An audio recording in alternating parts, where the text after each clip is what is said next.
So I am going to go ahead and turn it over to Allison Liuzzi. She has led the Minnesota Compass team as project director since 2017. Allison is one of my favorite introverts. She's one of my favorite weightlifters. She's one of my favorite cat owners, and she is a St. Paulite, like I am, so we're excited to have her. Welcome, Allison.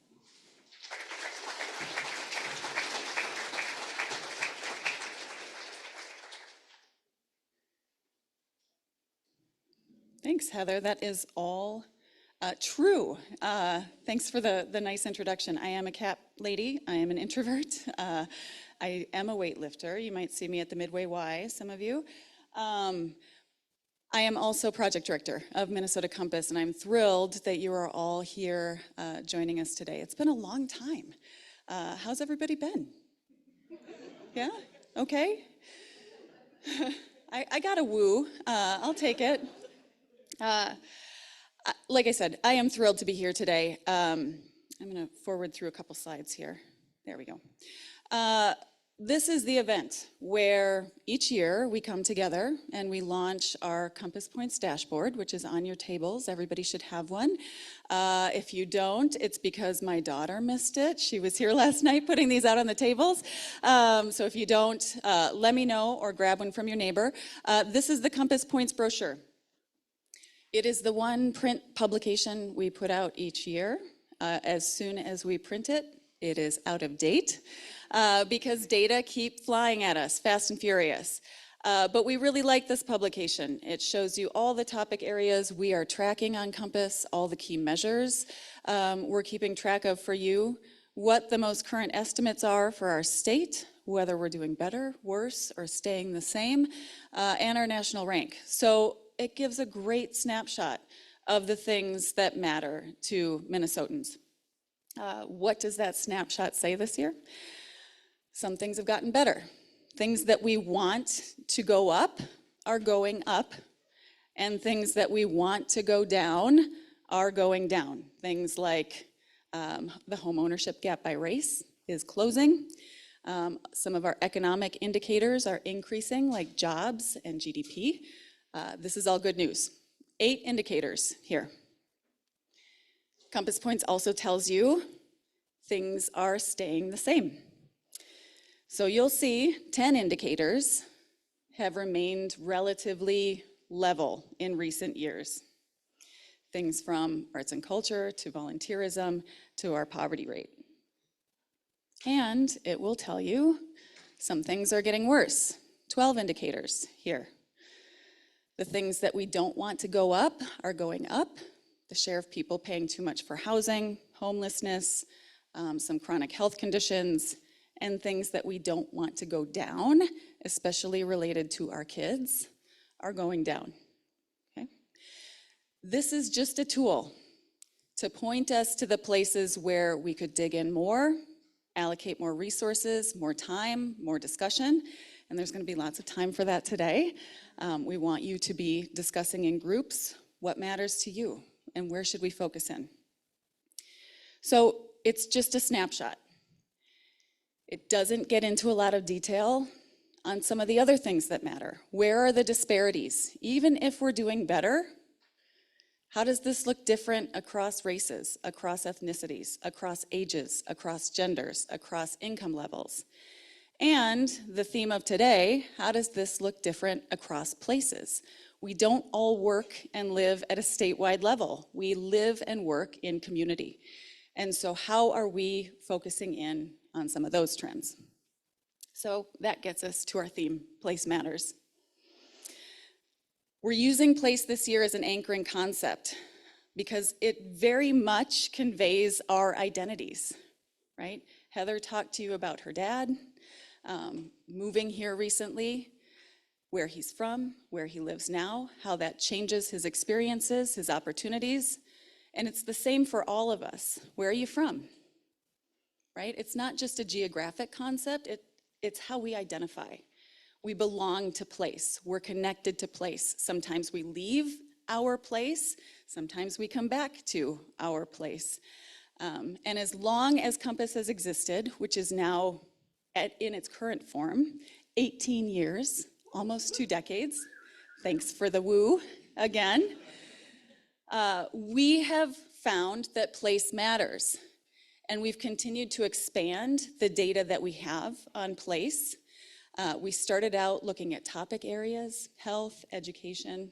We layered in place as we went, and today you can get data on Compass for neighborhoods, cities, counties, regions, the state, and you can even pull your own geography. We have our Build Your Own tool. Today, about half of our web traffic to the site comes for geographic information. We know it matters to you. We know you connect to place. And so that is the theme of today's meeting. So I'm going to take you on a little journey related to place. We're going to start very locally here in St. Paul. And I'm going to go through 4 sort of stories or vignettes. I know this is meant to be a state of the state address. It's not going to be. I'm going to take you through some places throughout the state to give you a sense of what are we experiencing, what matters, what's interesting in the data, what's staying the same.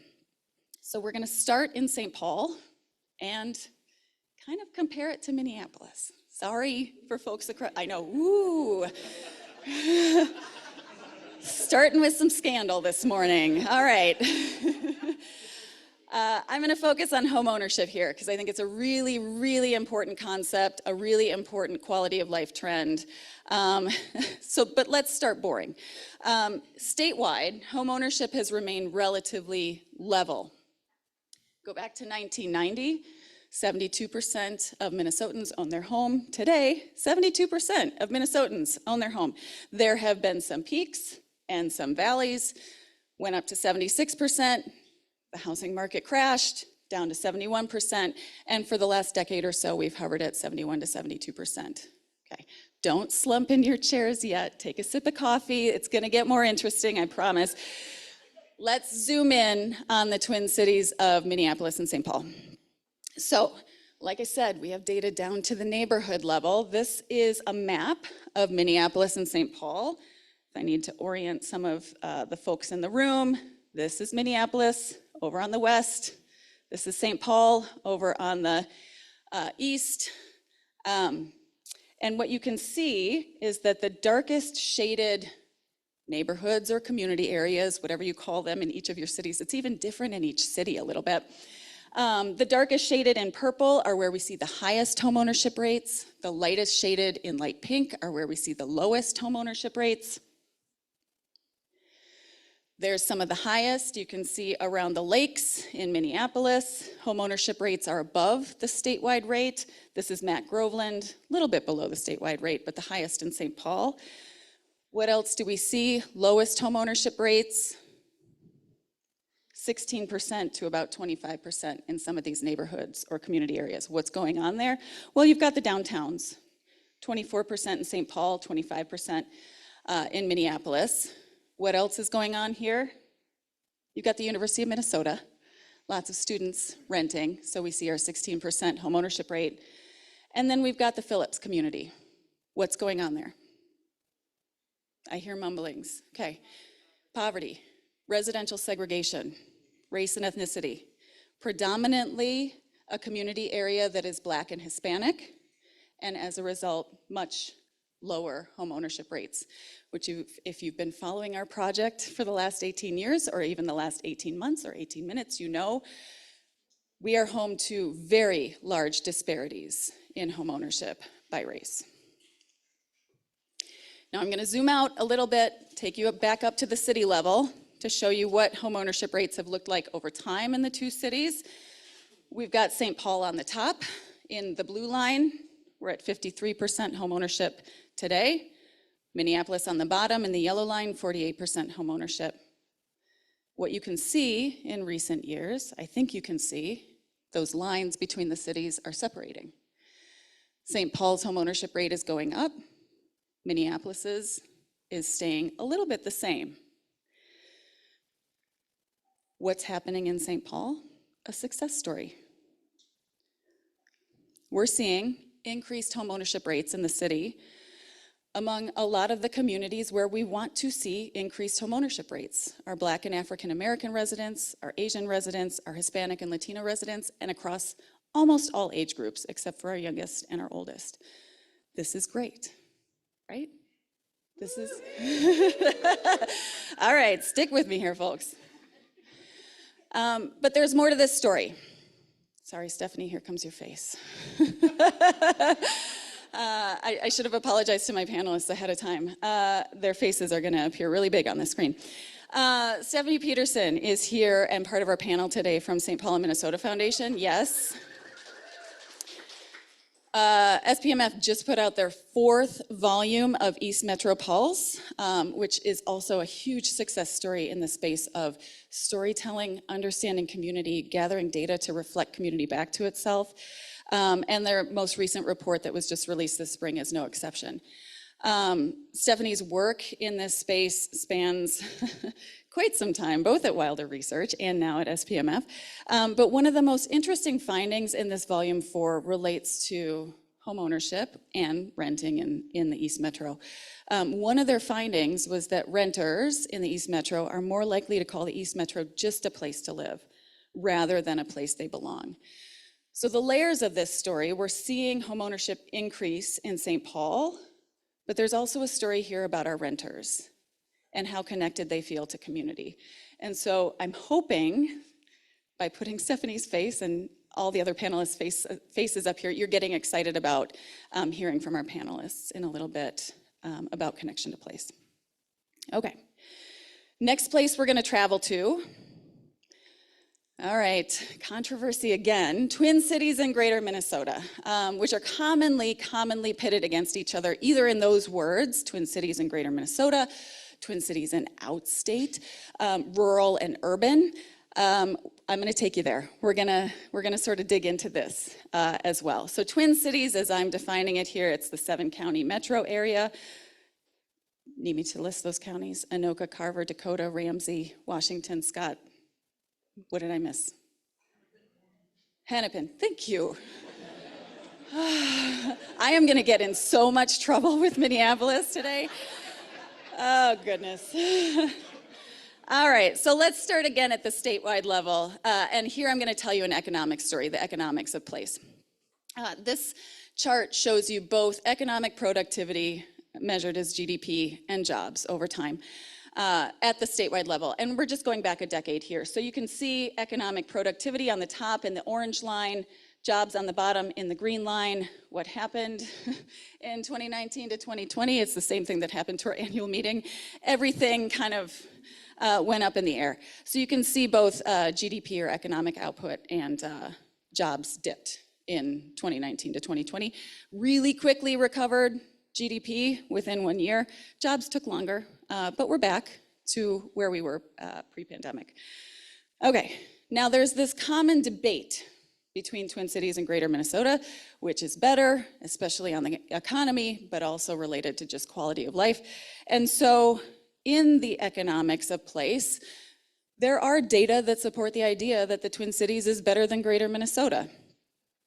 Economic output, twice as high.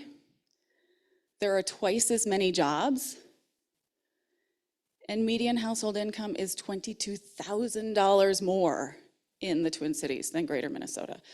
This is all hard data, but there is also hard data to support the idea that Greater Minnesota is better than the Twin Cities in the economics of place. Cost of living, much, much lower. Job openings, because of retirements, because of job growth, both of those have grown faster in Greater Minnesota. And wages have also grown faster, okay? We've got a both and here. And that's why I'm excited, Kelly, your turn, to highlight another one of our panelists who will be speaking today. Kelly and the folks at the Center for Rural Policy and Development have put out 2 amazing publications already this year. One is The State of Rural 2025, and then this other publication on migration patterns in Greater Minnesota and the Twin Cities, both getting to this point that it's a both and we see things happening in the Twin Cities, we see things happening in greater Minnesota. They're both good. It's both booming business. And the conclusion from Kelly and his colleagues is that we should commit to Minnesota, not just your region. Okay? Yes, there are differences. Yes, we have preferences in where we live, where we connect to, but there's a lot going for all of our regions, and we can all work together on that. So on this debate, Twin Cities is better than greater Minnesota. Greater Minnesota is better than the Twin Cities. Who's winning and who's losing? It's the wrong question, sort of. Who's losing? Neither one is winning, and really neither one is losing. Who's losing is our families. When we look at the same period of time that I showed you for GDP and jobs, let's look at the metrics at the family level. How are families feeling the economy? Median household income in 2019 peaked at nearly $89,000. Today in 2023, almost $4,000 less in inflation-adjusted dollars that families are working with. Thank you for the grumbles. Yeah, families are feeling it. Poverty rates were on the decline from 2014 to 2019. We were able to hold those steady in the immediate years of the pandemic and following it, but haven't been able to continue those declines that we saw. So it's not about greater Minnesota versus Twin Cities, it's how families are feeling it. We see these same trends play out in both locations. Focus on the families. Okay, ready to travel again? Okay, we're zooming out. Here we go, Minnesota and how it stacks up against other states. And here I'm going to tell you a story about civic engagement and social connection. So for as long as I have been on the Compass Project, which is 13 years, Minnesota has ranked first in voter turnout. We love it. I always get a cheer about it, okay? Hold up, everybody. Oh.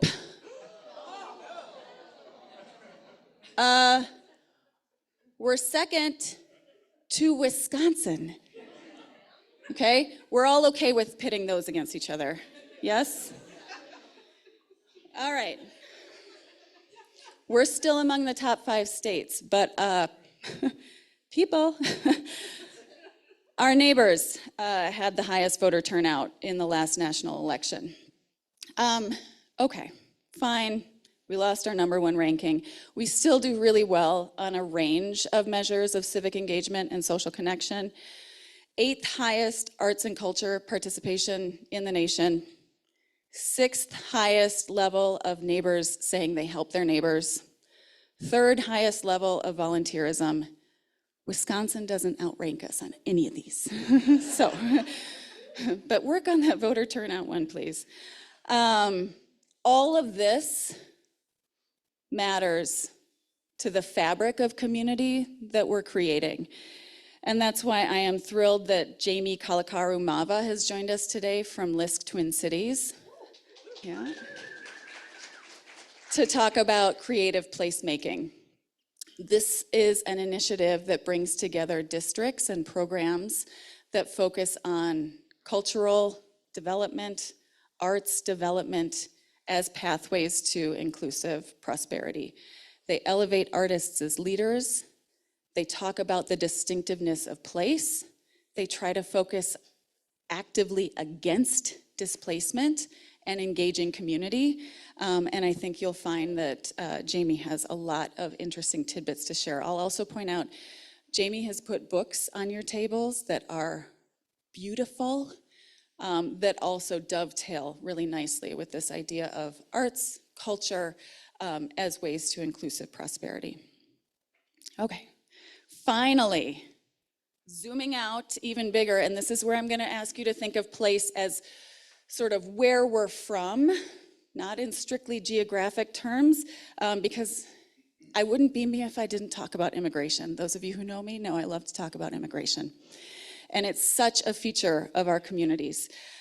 So let's talk about Minnesota and our international community. This is the longest timeline I will show you, going back to the mid-1800s and spanning to today, showing you the number of foreign-born residents who live in Minnesota. You can see it peaked in the early 1900s at more than 500,000, and we're on our way to another numeric peak. Certainly as a percentage, not the same. About 1 in 3 residents were foreign-born back in the late 1800s. Today it's more like 1 in 10. So different composition-wise, both in terms of the percentage of our population, the origins of our immigrant populations. But I want to focus in on one subset of our immigrant populations really quickly that's very much a part of our communities and our history.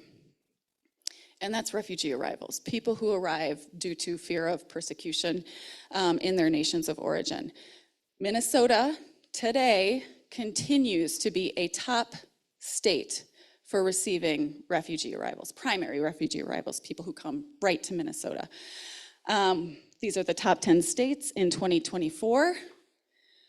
I will say, and I'll allude to this later, we haven't gotten new data since January on refugee arrivals. Okay? It is one of the places where we're seeing our data infrastructure start to show its cracks. This has been part of our history for decades and decades. This continues to shape our communities for decades and decades. On that note, today 1 in 5 kids in Minnesota has at least one parent who's an immigrant. This will continue to shape all of our communities. And on that note, I'll introduce our final panelist, Rawhi Said, who is currently at Mayo Clinic, but has had such a fascinating pathway to where he's at, and I'm excited for him to share that with you. Rawhi has worked in community health, moved on to community outreach, working in the spaces of financial literacy, digital equity, and currently works in workforce and leadership development. He has stories to tell. So super thrilled to have Rawhi here as well. So let me go back to this concept that place matters. I sort of took you on a journey from very local at St. Paul all the way out to the international level, and how that interacts with place here in Minnesota. I want to, before I turn it over to these fascinating panelists, make 2 more points, okay? So just give me a few more minutes to make these 2 points. 1, we don't just put these indicators and stories out here for you to sort of nod along and go on your way.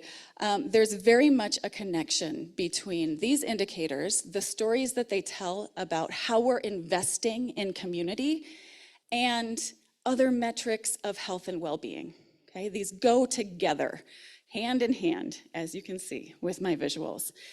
And so I'm gonna land on some data that's not actually from our Compass project. Community Health Rankings and Roadmaps is a project out of Wisconsin, but looks at counties across the US. Have we heard of them before, CHR&R? Yes, absolutely. Critical part of our data infrastructure. So they take all of these community conditions, the ways we're investing in education, transportation, housing, and they come up with scores at the county level. And here you can see a map of Minnesota. It's 87 counties. The darkest blue counties received the highest scores on community conditions. Where's their education at? Where's their health infrastructure at? Where's their civic and community engagement at? Okay, and they create this score. They also look at health and well-being of the population. So again, here's the map. The counties that are the darkest yellow are where we see the highest scores in the state, lightest yellow, lowest scores in the state. Here we're looking at things like quality of life and lifespan. How are people experiencing life? Okay. All right, buckle up. This is gonna be the most data wonky chart I show you today, all right? Go back to your intro to stats class. We're gonna do a dot plot here. And each dot is gonna represent one of these 87 counties.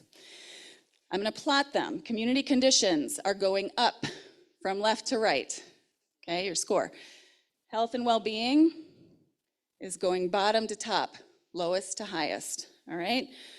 What you can see, maybe this wasn't the ooh, ah moment I needed, but these dots cluster, right? We can see there's a clear line happening in there that sort of unites. The more we invest in community, the better our health and well-being outcomes, okay?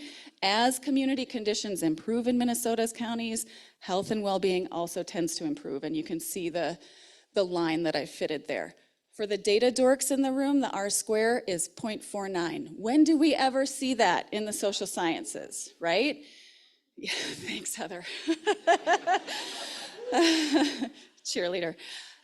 This is important because I know every single person in this room is working on community conditions. You're working to improve community conditions, and it has clear impacts on the outcomes that we care about, okay?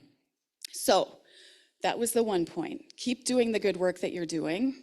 Keep investing where you're investing. Second point, why did I end up with CHR and R? Okay. County Health Rankings recently announced that their funding is shaky, okay? Part of our data infrastructure, right? I saw people nodding. I use that. I know that.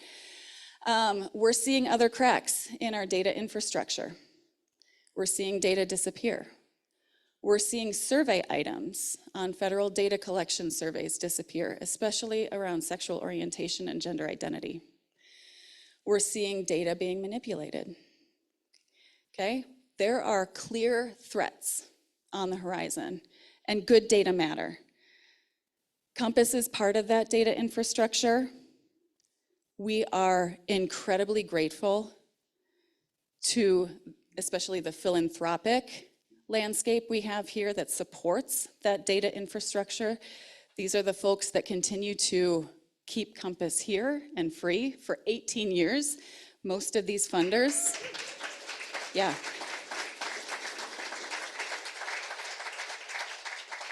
They've been with us this entire time. And of course, calling attention again to today's sponsors. Data matter, and they're important. And we've got great infrastructure here, but we need to work to protect it. So, no time for questions. I'm so sorry. I want to answer them. But if you have lingering questions, do come find me today. I am an introvert, but I have blocked off today to be very extroverted. You can also email me, connect with me on LinkedIn. I do love to talk data and stories. So again, thank you all so much for being here and doing the good work that you do.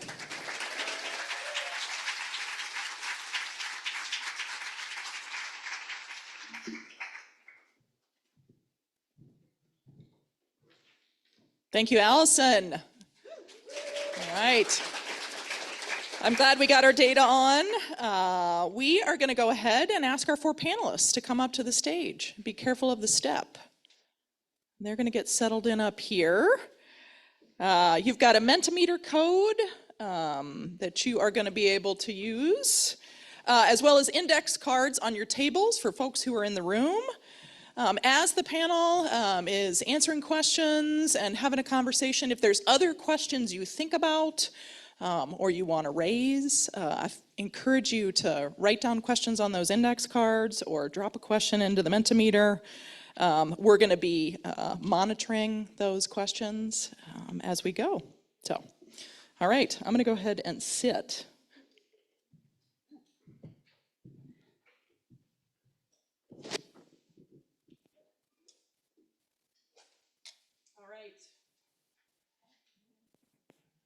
Now am I hot? Yeah, I am. Okay. All right. Awesome.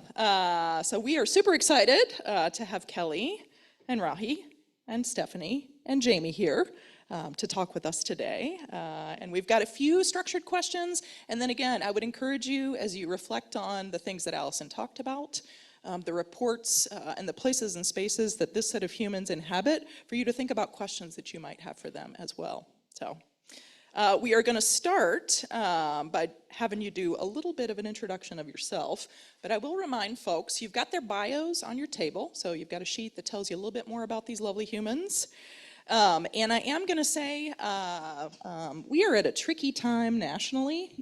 We're at a tricky time generally, and so these humans up here, while they are representing institutions, are also representing their own personal experiences and life journeys. And so I just want you to consider that and hold that as they're answering questions today, since they may be speaking both on behalf of institutions and or on behalf of their own personal experiences and journeys. So just hold that a little bit precious for us. So I'm going to start with Kelly at the end and have you all go sort of human by human. But I'd love for you to introduce yourself, share your pronouns if you wish, what your current role is, so what you're up to, a little bit more. And then we'd love for our audience to hear what's your place in Minnesota and what connects you to it. Kelly. Yeah, sure. Thank you. Thanks, everybody. My name is Kelly Asche. I'm the senior researcher at the Center for Rural Policy and Development. If you're not familiar with your organization, it's a nonprofit, nonpartisan organization. We were created by the state legislature, I think 1997, 98, somewhere back then, to essentially provide data and research on rural areas. At the time, the state legislature felt like when they were talking about policy, they would hear from really specific metro-based organizations that had data in hand and research in hand to talk about how policies were impacting them.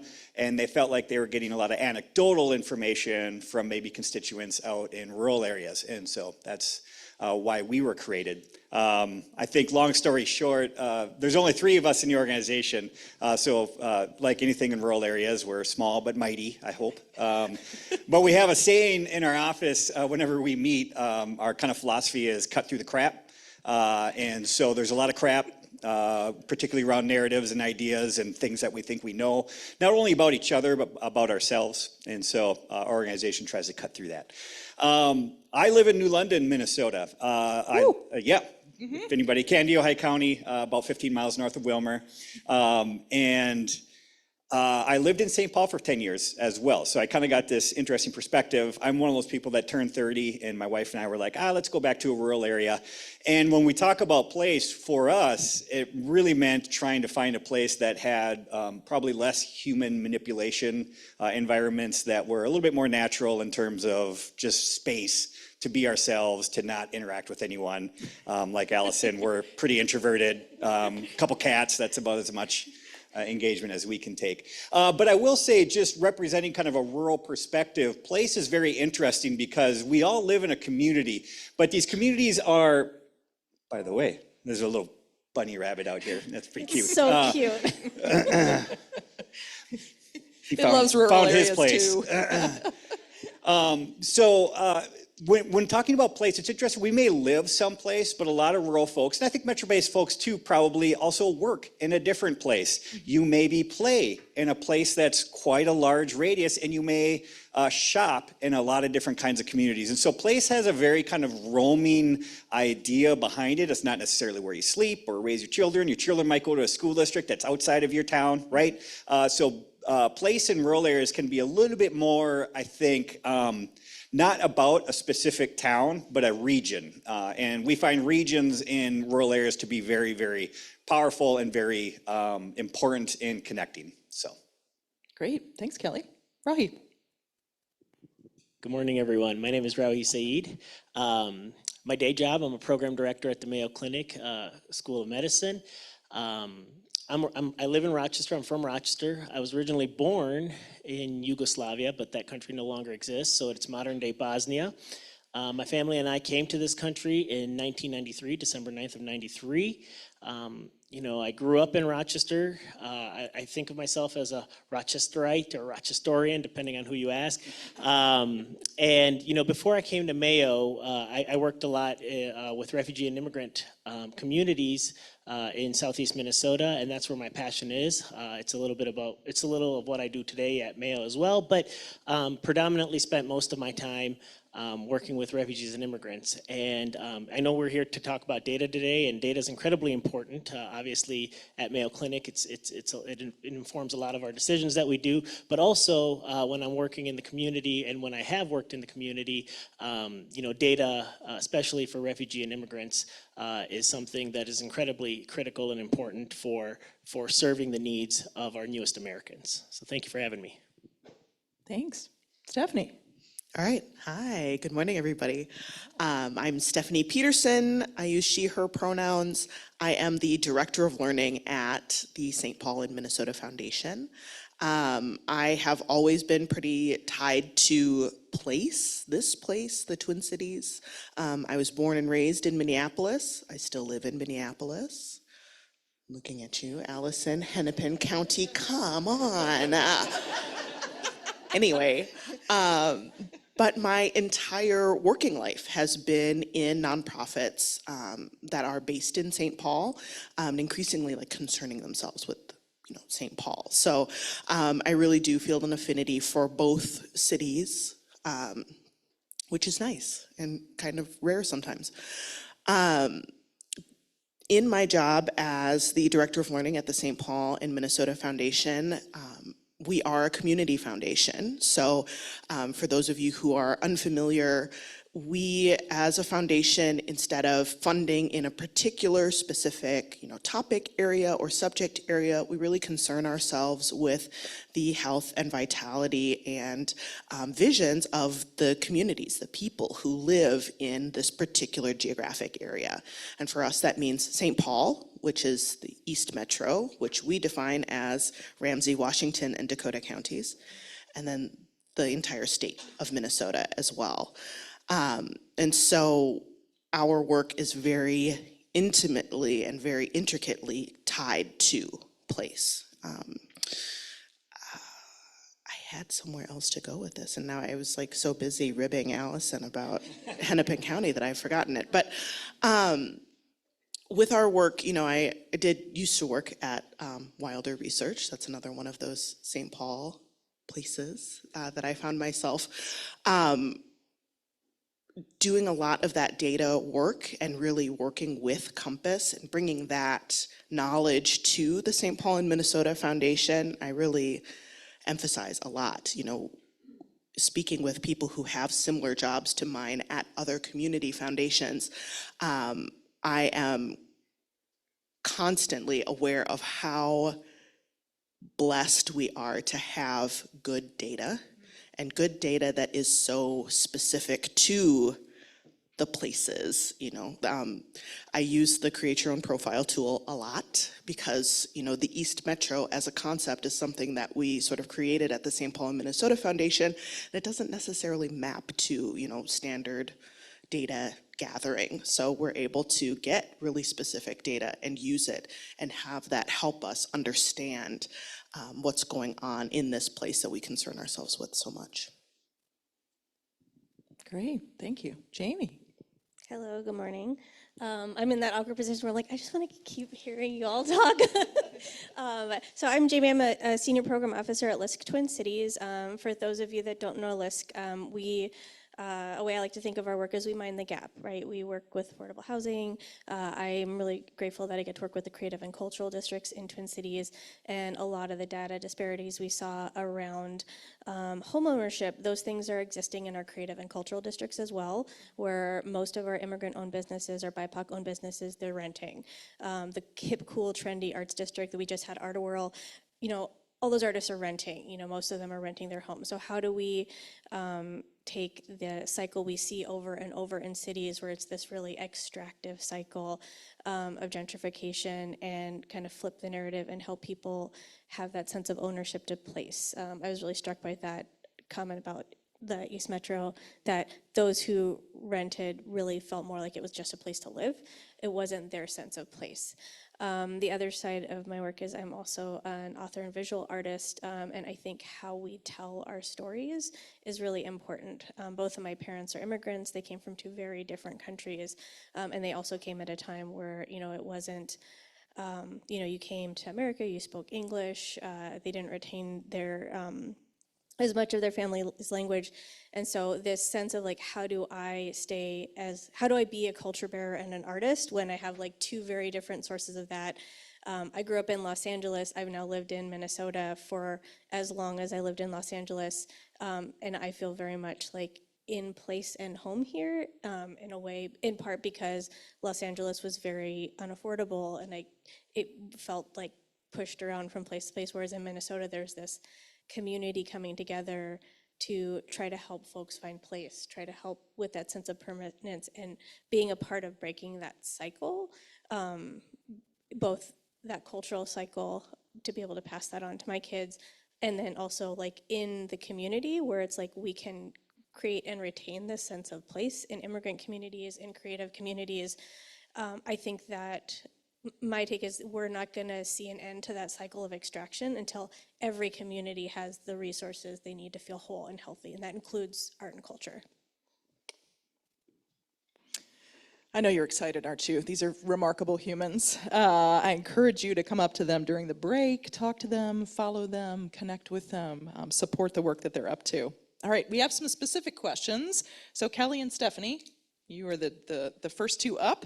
So you both recently had reports that were published, so East Metro Pulse and the State of Rural 2025 report. So that's what we're gonna have you think about. So we're talking about the dominant narratives about the places you work or live. So Kelly, we'll start with you. Can you talk about some of the recommendations around the narratives that came from your State of Rural 2025 report? Tell us a little bit more. Yeah, sure. I think it's interesting that a lot of folks would probably look at our organization and think that we are here to educate folks that maybe aren't from a rural area or aren't from greater Minnesota on some of the trends that are happening.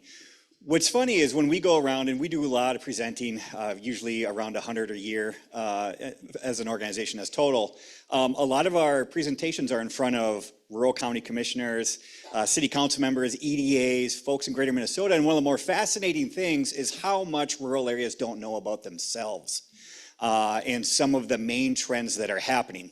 And so some of these dominant narratives that we hear are, oh, we have so many jobs, but nobody wants to work these days, right?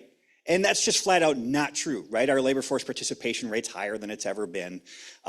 We just happen to have a lot of jobs because the thing we've been talking about for 20 years now is this significant demographic change that we have a lot of people retiring, and it's hitting rural areas first before it's hitting the metropolitan areas, right? We're older. We have a lot of folks that are 55 and up in their positions. The pandemic accelerated that, so a lot of folks that are 55 and up left the workforce because they're afraid of COVID. Maybe there were certain rules put in place, you know, even working from home. A lot of folks that are 55 and up maybe don't have the technology or the expertise to be able to work from home. There are a lot of different reasons. So we find ourselves tackling this over and over again. So a lot of what we do and a lot of our, I would say, recommendations is take the time to look at the data, question what your current thought and narrative is about this stuff, because it's probably not true. We still have candidates running for office saying, we're gonna bring great jobs to this region. And I'm like, oh my God, that's the last thing we need, right? So, you know, we talked about, we have a lot of jobs, by the way, in rural Minnesota, and they're not all low-paying jobs. We need people of all different educational backgrounds. It is like borderline crisis in some of our regions in rural Minnesota. And I'll kind of go off, and Allison, you know, was kind of pumping up Minnesota a little bit. Let me pump it up a little bit too by saying, okay, since the 1970s, we've had the top 5 lowest unemployment rate since 1970 in the United States. We've had the top 5 highest labor force participation rate in Minnesota. And we've had the fastest, within top 5, usually top 2 fastest recovery from any recession since 1970. Why? Why are we this good? It's because we have rural and metropolitan areas together, right? We are geographically very different from each other. We have manufacturing, or economically, we're very different from each other. And this works out really, really good to buffer a lot of different kinds of dips that we might have in the economy. And so the last thing I'll say is, and this is, you probably heard this before, if you've been to one small town, you've been to one small town. They all are very, very different from each other. We see this in the data all the time, demographically, economically, even culturally. If anybody's been on the range, is anybody from the range in the audience? Iron Range? Yeah, you know what I'm talking about, right? It's a whole different world. I've never been yelled at so much in my life until I go to the range, and they just get mad. And I love it, but it's not Minnesota Prairie nice where I'm from, where we don't yell. We just kind of put everything under the rug. Anyway, that's a long story. A lot of mental psychology stuff going on there. But anyways, we're all very different from each other. And there are so many nuances, and Allison did a great job kind of pointing out a lot of these nuances and a lot of these narratives that we hold about each other and ourselves aren't true anymore, because we're going through some significant demographic changes, we're going through some significant economic changes, and things are changing very, very quickly. And so, you know, some of our big recommendations have a lot to do with kind of re-looking and rethinking about ourselves, so. Great, thanks, Kelly. Stephanie, so we mentioned this, talked a little bit about it. The survey results from the East Metro Pulse showed that renters were more likely than homeowners to call St. Paul just a place to live rather than a place they belonged. Can you talk a little bit about the implications of that finding on the East Metro and maybe what you all are up to as you think about that? Sure. Just because I'm a nerd, I came up doing like survey research just to set the stage for you. The question is set up as like a dichotomy, so as people are answering the survey, it says, think about where you live in the East Metro. Do you consider that a place you belong or just a place to live? And so your two options for responding were a place you belong or a place to live. And what we found was that as renters are there are all sorts of other rankings, like how easy is it for you to find childcare? How do you rate, where you live in the East Metro in terms of cultural amenities, as a place to work, as a place to live in general? And there isn't really a difference or as large of a difference between renters and homeowners. So like amenities wise, there's not a huge difference in experience between renters and homeowners. So some of the implications of seeing that renters are like, this is just a place for them to live. They're more likely to live where they live because of a job rather than because they feel like, this is a place that they're seeking out because of the community, et cetera. And so there are a lot of implications in terms of like, what is the thing? You will always have renters, particularly in like a metropolitan area, if they're finding that the amenities in general are, they have access to them, like what is that deeper thing, right? And so it's an indication for us to kind of look at like, where are there organizations that are supporting folks who live in an area, maybe places that have a higher concentration of renters, right? And for me, more personally, I guess, for me, it's an indication to look more at like policy, like what kind of policies are going on that are impacting renters disproportionately to homeowners, right? We found a lot of other, findings about like economic security for renters. Renters were much more likely to be worried about paying their rent than homeowners were worried about paying their mortgage. Renters were much more likely to be worried about getting out of debt, being able to retire, having enough money to put food on the table, right? There are things that are deeper than just whether they're renting their home that are impacting their sense of belonging and their security. And so there are a lot of potential places to kind of dig in and say like, well, what are we funding as a foundation? Where are we looking? Where are we sharing information that can help to influence or to change how we're leveraging resources to support folks who are renting? So it's not necessarily just that they're renters. There's other things going on that are impacting that. Great, thanks, Stephanie. All right, we're going to switch gears a little bit. We're going to talk to Jamie and Rawhi. So your work across both of you is really based within local communities and elevating community voice, community expertise, community experiences. So we're going to center a little bit on what keeps people in a place or brings people to a place. So Rawhi, we'll start with you. In your work with youth and sort of young adults, young people, how can we build connection with youth voices and promote feelings of belongings among youth and young adults? Yeah, I think what we sometimes, I think we're all cognizant of it and we're all aware of it. Really, the youth is the future. We've talked about how we have a lot of folks going into retirement and we need people to replace that. Well, the logical answer to that is the youth. But what I've found that is incredibly difficult, and this is both data but also lived experience, is the programs that we have developed, and I'm speaking specifically in Southeast Minnesota, they do target youth, but I don't know necessarily that they target them in a credible way, meaning, we will invest in them, we will give them opportunities to educate themselves, and we will try to support them in that means, but we don't necessarily teach them the importance of relationships, the importance of networking, the importance of mentoring, and coaching. And I think we, with where we're at today, education is incredibly important and it's imperative, but it's equally as important to make sure that these young kiddos don't fall through the cracks. And one of the ways that we recognize that is also by, and I'm gonna date myself here, by making sure that their Rolodex is just as big as their textbooks are. So those are some of the things that we see that we can definitely work on and invest in. I think for young individuals, it's always been appealing to go to bigger, larger communities like the metro because there are more jobs. But I think what we have to do as smaller communities, and Rochester, although it was 125,000, it still feels like a small town. One of the things we have to do better is showing and telling that story through data, but also through word of mouth, that our communities are just as good as the metro, and that there is a reason and a place for you to stay here. So. Great, thank you. Jamie, so LISC supports placemaking initiatives in the Twin Cities. What kind of lessons are you learning as you engage in this work, both at LISC and as an artist and community cultivator, about what brings people together?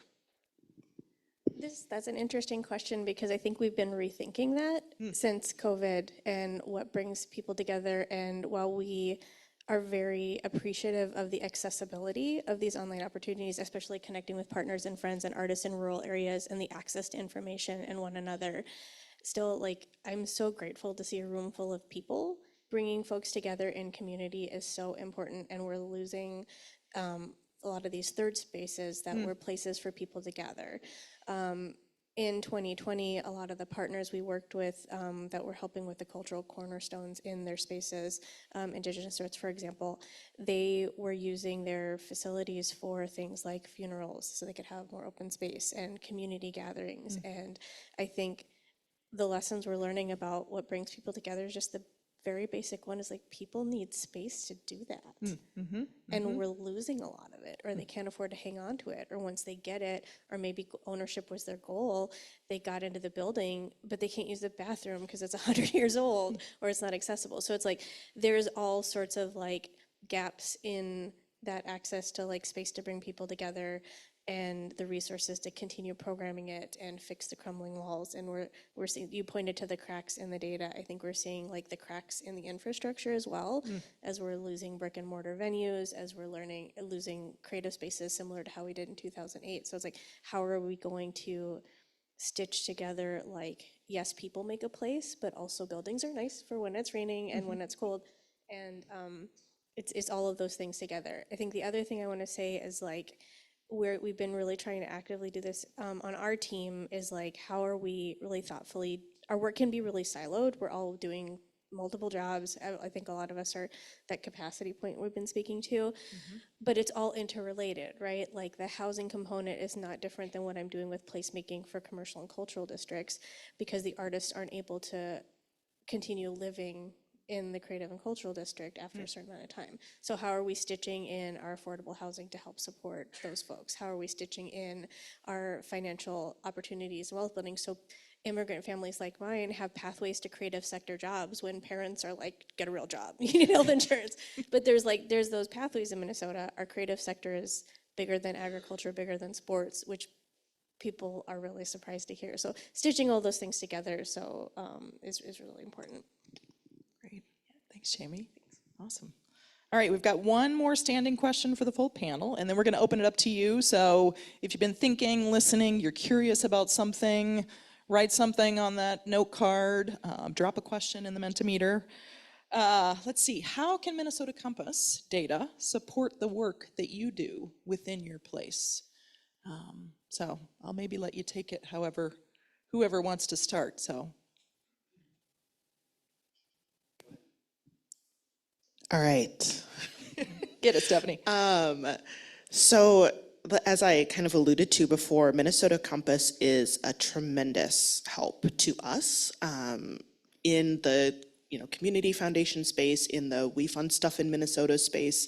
When we went to create East Metro Pulse back in 2016, I was at Wilder at the time, really intentionally created a survey that meant to complement the data that you can find on Minnesota Compass. So you can learn on Minnesota Compass about, things like cost-burdened households, demographics, things like that that kind of give you a very broad sense of what's happening in the community. And then East Metro Pulse for us was like another layer on top of that. Like, how do people who are living in these places actually feel about what they're seeing out in the community? So those two pieces really reinforce each other. But without that layer of, Compass data, there's nothing to layer onto, right? And the surveys are great, but they have limitations, right? And so being able to say, we know what this population looks like more broadly, we can talk about, the data that we get from East Metro Pulse more reliably because we have that, to compare it to and to dovetail with it. Beyond that, it's just, I am like a Minnesota Compass, like, I don't want to say evangelist, there are lots of connotations to that word, but like in the sense where people are like, man, I really wish I knew about this thing. I'm like, have you heard of this thing? It's not, I'm not just talking about it because I used to work there, but it's just, and it's such a huge, not just the data, but there's also like synthesis, interpretation, like you can go and find out things that, I don't know, I'm a huge nerd, so I love just being there and taking in all of this information that is so specific to this place that really literally like most, if not all other states don't have that kind of repository of data to look at, so. Heather, I got to echo what Stephanie has just said. So I'm gonna share something very specific here. So I think I shared I'm originally from Bosnia, and I have had the privilege of connecting with the American diaspora of Bosnians across the country. And one thing that I am very proud of as being a Minnesotan is the data that we have, and not specifically for Bosnians, but in general for our newest Americans. And when I speak to folks in the diaspora across the country, it's not the norm. And so I think your original question is, what could Wilder be doing? And I think, just doubling down, because it is truly amazing what kind of gift we have with all of these data points that are at our fingertips. And it helps us have a better informed decision for our state, for the people that we serve, and the communities that we come from. So I would just say double down for sure. So I'll mention a couple things. The first thing is there's data and then there's communicating data, right? And these are two very different things. And I got here a little bit early and I met someone. Is it Eric Erickson? And you're the data director for Ramsey County? Hennepin. Hennepin.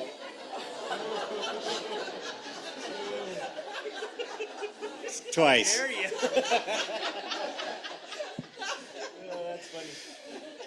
Well, so he introduced himself, which that is the most Minnesotan name I think I could come up with, Eric Erickson. Anyway, it is Eric Erickson, right? Okay, anyway. I think it was funny because what a great position. There is no county in greater Minnesota that has a data director, right? Our counties and our municipal governments to have the technical expertise and the resources and the person power to look up data, to get the trends together, because more and more of our policies are geared towards competitive grant programs. So our counties and our cities are having to compete with other counties and cities to get funding to do things for their park or for transportation funding. And in these grants, they have to put data. What is your county? What's your makeup? What's your economy like? And to have somebody from the county or the city government to try and look up all this data is not reasonable. And so for Compass, we tell everybody, go to Compass, the trend lines are there, you can just look it up. You just screenshot it, plop it in there, you'll be fine, right? So I can't tell you how nice it is to have somebody communicating the data through visualizations and tables in ways that are easy to for our communities in rural areas to look up. That is really like key. So that's the first thing. The second thing I'll say is, and Allison was alluding to this, and I think we've all been kind of alluding to it as well, is that there's a little bit of concern around our ability to access data moving forward. We're starting to see a lot of our data sets disappear, funding not being provided at a federal level to gather some of the data that we used to use all the time that is no longer available. And I think Minnesota, through Compass, being a hub for a lot of data folks coming together is very, very important, because I can imagine there might be a time where Minnesota might have to go a bit rogue and start gathering our own data sets outside of what the federal government is doing as well. And so the more community that we can have gathered around data and communicating data is going to be essential moving forward. Great. So speaking of going rogue, Yeah, do it. that's what we do. Not technically don't, that's the not LISC part speaking. So when I started, before my role with LISC, I was the executive director of the West Bank Business Association for almost 10 years. And the number one thing that the businesses wanted to see as we spoke with them, we thought the number one priority was going to be parking, because that's always what they complained about, was the parking. But it was retention. They wanted to be able to stay and do business in the neighborhood. They wanted their business to stay there. That was really important. So a lot of our goals as a business association, sustainability, all that. But it was like, how do we help businesses stay in business on the West Bank? And how are we going to know we're successful in that unless we have the data? I know what my hunches tell me around ownership in the neighborhood just by the relationships that I know, but I need the actual numbers. I need to know who owns what, so that we can keep track and understand are this services we're providing, is the technical service we're providing helping them stay in business, helping them stay in the neighborhood. So we started tracking the data. When I came to LISC and was working in service of all the cultural districts, this is something that everybody also had as a concern, but we're all operating with really tiny teams, right? Who's gonna track that? Who's gonna be behind the spreadsheets? Who's gonna be doing that work? And we knew with 2020 and the crisis that was gonna be a big displacement factor. We were already worried about that within the cultural districts, but then we had the pandemic, and then we had the uprisings, right? And this, I grew up in LA during the riots. I came to Minneapolis to find myself here. And as we had all these catalyzing things where you see a lot of the predatory property grabs, or businesses that just can't make ends meet. I mean, we're right on the line, right? We saw what happened in university when the light rail opened. So how are we pulling together the data that's important for the creative and cultural districts in a way that we don't have that information? We certainly don't have it at the federal level. We have great information around residency and rental, but not for our commercial businesses and properties. So we started tracking that. We did a big data project in 2020. You're seeing some of the data paired with storytelling in the books that are on your table.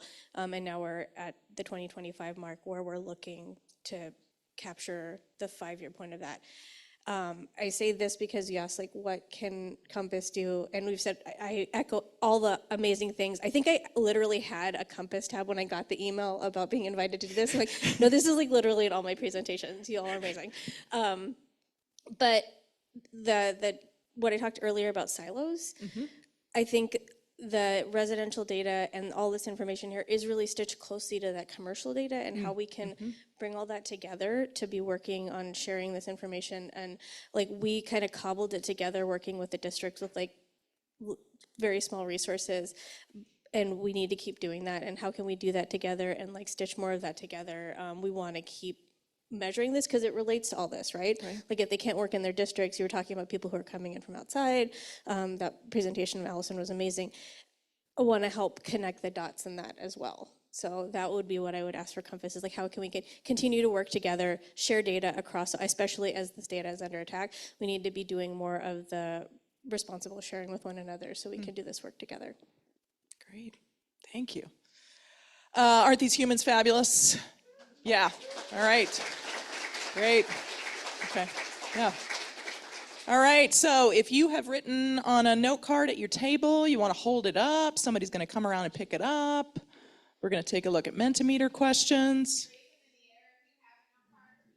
Yeah, wave them in the air like you just don't care. I mean, you do care, but wave them in the air like that. All right, okay. So we are going to go ahead.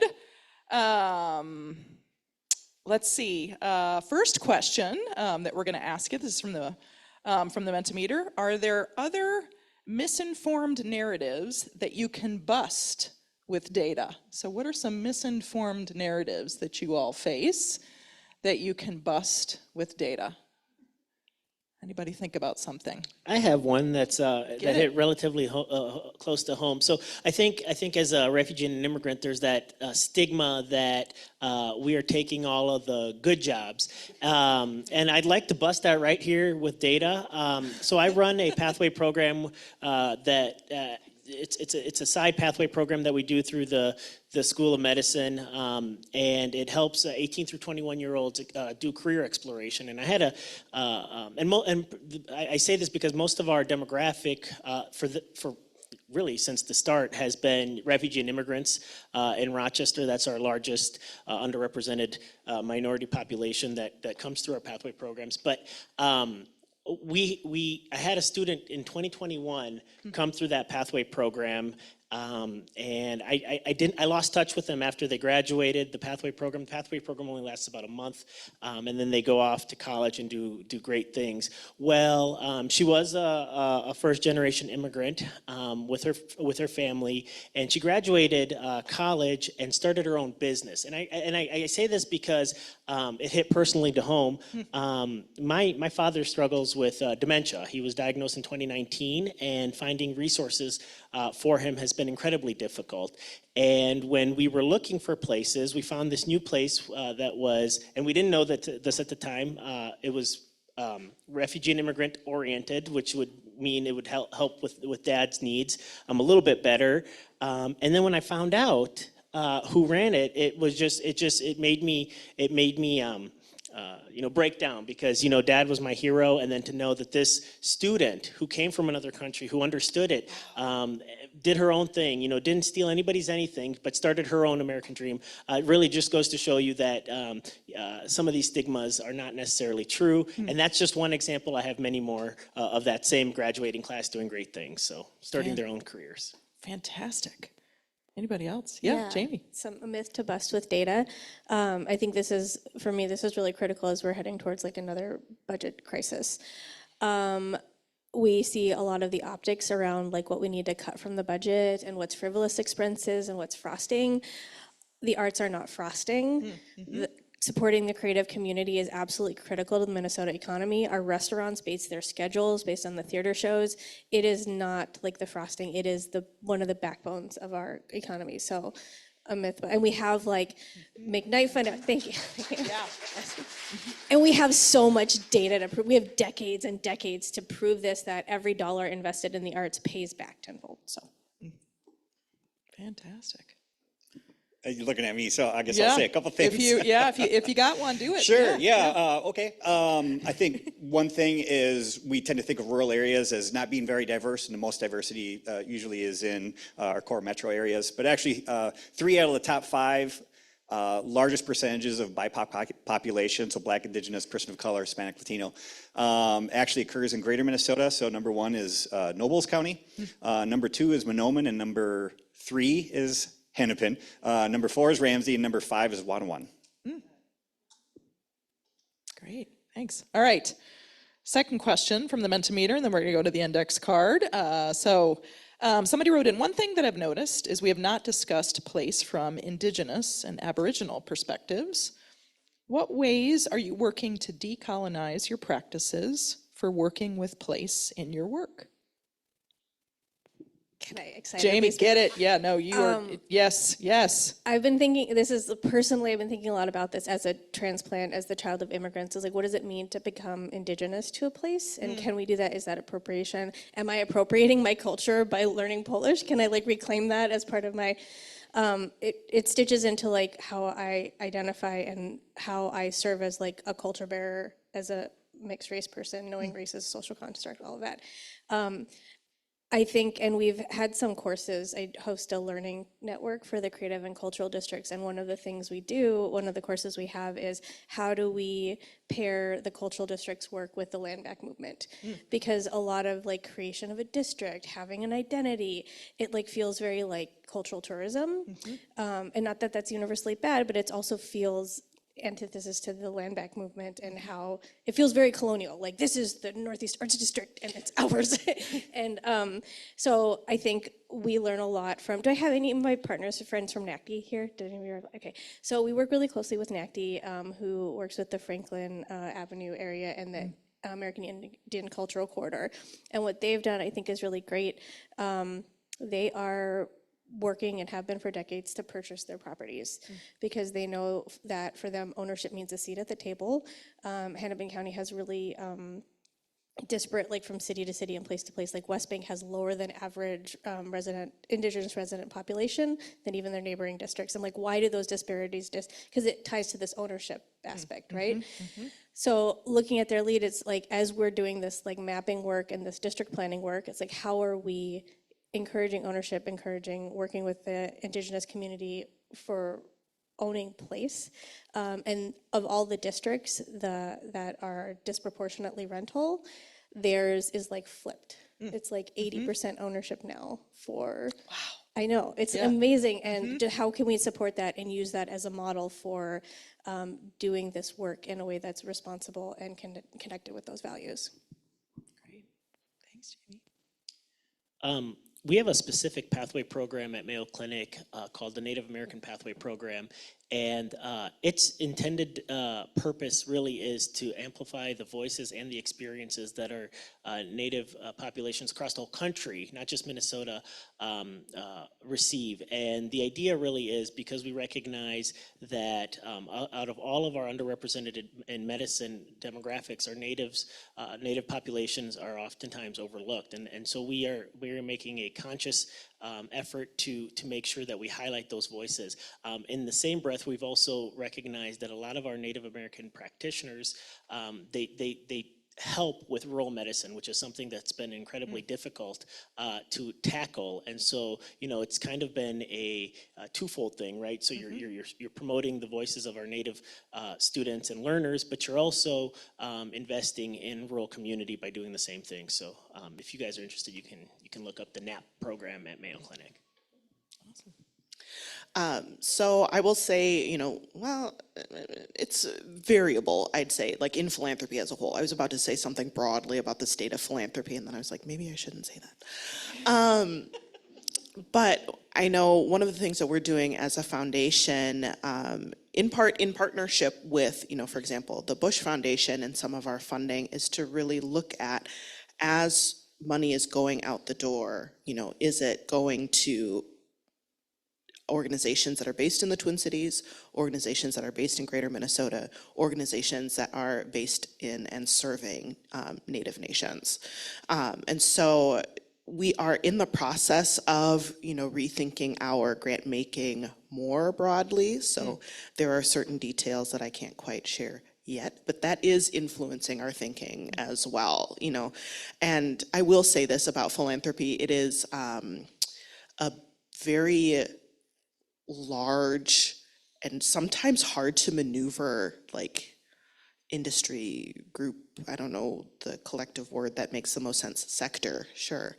And so it is interesting to see the different ways in which, as a community foundation, we're thinking of place, and it's like, oh, it's not just who physically lives here now, and how do we attend to the folks who have always lived here. And I will admit, this is me talking, not the foundation talking. I see some of my colleagues in the room. It's something that I think we can attend to more consciously, and we're getting there. But I think it's an important question. So kudos to whoever asked it. Could I say one more thing? Yeah, absolutely. It's like, I think it is so important, and it's like more than like just like the land back acknowledgements, which are great that we're getting in the habit and recognizing that. I think it's also paying attention to what is the story you're telling. When I came to the West Bank and I was going through our marketing materials, and there was all these things about the history of the West Bank, and it started with like immigrant community. It's like, that's not where our story started. So who is being written out of the story? Who's being erased from the story? How can you write them back into the story and let them tell their own story? So we're a research-based organization, and as probably most of you know, research organizations don't have a great history when it comes to Native populations in particular. And so I think we've been very cognizant to not do research on Native land or about our Native people, just because, one, that's not a lived experience that any three of us have had. We are rural Minnesota folks, which means something very specific, and I think something very different than some of the lived experience of Native folks. With that said, I do think what we have done in the past, though, is even though we won't do research papers specifically about specific topics on our Native populations, some of the overlapping issues do relate, right? So our colleague Marnie Werner does a whole lot of research on childcare. Childcare is a pretty big issue, I know, in metropolitan areas, but it's probably even more extreme in our rural areas. Mille Lacs tribe actually was struggling with this, and they wanted to invest in childcare. And so Marnie worked really closely with the Mille Lacs tribe in trying to help them figure out what was some of the data that they had, how can we gather some information, and what are some best practices in developing some childcare programming. And so that's where we find our niche to be, is like, if you ask for help, we'll come and help you and back you up and give you resources, but we are not going to walk into that space thinking we know anything. So, Thanks, Kelly. Let's see, we got a question from somebody at one of the tables. It's labeled data threat, which I love that title. I mean, I don't let you know what I mean. Anyways, when data disappears, meaning data sets that were once available, aren't available anymore, where does it go? So just a question about that. Does it become just not as easily accessible? Meaning, like, is it, archived somewhere and we gotta, open up a trunk somewhere in the attic to go find it? Or is it being permanently deleted? And are there sort of any reasonable explanations for why? Like, is it not possible to maintain it? So maybe a little bit of just kind of the data threat, data disappearing conversation,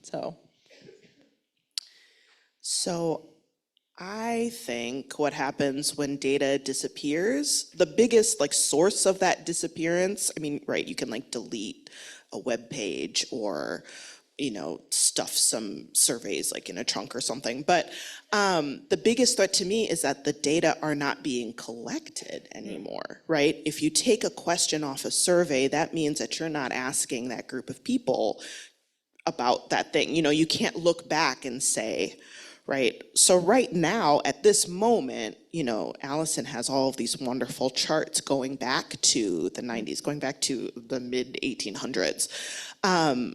But I'm imagining a Compass annual meeting 10 years from now. Will we have those same data points from this time to look back on and say, well, what is that trend line doing? So that to me is the biggest threat. And not that the data exists somewhere and just needs to be unearthed. It's that the data doesn't exist because nobody's asking the question anymore. I think one data threat for me, I would have to say, would be changing the metrics, right? So you may still collect certain data points, but midway through or haphazardly you decide that you want to measure something else instead, and then trying to get or gather that data becomes incredibly difficult because it was made on a whim or with such short notice. So I think for me, data threat also represents modifying the process and mechanism midway through, which ultimately then, in my experience, has provided weak or not substantial data. So there's a couple things. I think there's one piece which is more recent, which is, I think, nefarious, in that we are going to call out data that has certain words in it, right? So we saw that quite a bit, particularly at the U.S. Census Bureau. There was an entire weekend where most of the data was gone, no one could access it. All of it popped back up, but word is that, a memo came down and said anything that mentioned gender or race and ethnicity, take it down so we can review it. And they did that and it popped back up. But it's not the fact that that data is missing, it's still there, but it's that kind of coldness in which, okay, now moving into the future, that is in the back of our minds of, okay, can we even ask this question? Is it going to get tagged? It's that, questioning of why even ask this question. I think that's pretty nefarious, and I think it's a really bad direction. So that's one piece. So I think there's a nefarious way, but I also think there's just budget restrictions on this other piece, which is we used to do a lot of work or use a lot of data from the Bureau of Economic Analysis, particularly around employment. So farming in particular is very hard to capture. In rural Minnesota, there aren't great data sets that capture it because it doesn't fall into the normal unemployment insurance programs and things like that that we usually measure employment with. So we used to use the Bureau of Economic Analysis. It provided farming as one of the industries that we could look under for employment. And we could capture all this data around, okay, how much are farmers making? How much are they getting from the government? How much are their expenses? We got it at the county level, and due to funding restrictions, that data has no longer being captured. So it stopped in 2022. And now we are missing really critical, I feel like, information about a pretty prominent industry in rural Minnesota, which is agriculture. We really don't have great numbers for that. We have the Census of Ag, and if you talk to anybody about the Census of Agriculture in rural Minnesota, they laugh because it's total crap. And it's captured every 5 years. And if anybody knows farming, it's like this every year, right? So you can't really get any good trend lines from it. Anyway, long story short, we as a society, I think, really, with this questioning of data, with this questioning of facts, with this kind of nefarious attitude towards the questions that are being asked, even regarding research, experts, things like that, I really think now that we're also seeing some kind of pullbacks on budgets, that's the first thing they're going to start to cut is data, access to data. And everybody has to realize capturing data, particularly at a county level, is very expensive. It is expensive. It's just the way it is. But if we want to have good policy, if we want to have good programming, we have to have that data first before we can decide how that programming is spent. And so I think these two are working in concert, and that's what makes me nervous into the future. Thanks. All right. We've got a lot more questions. We will try to share those with the panelists and get some of that in chat.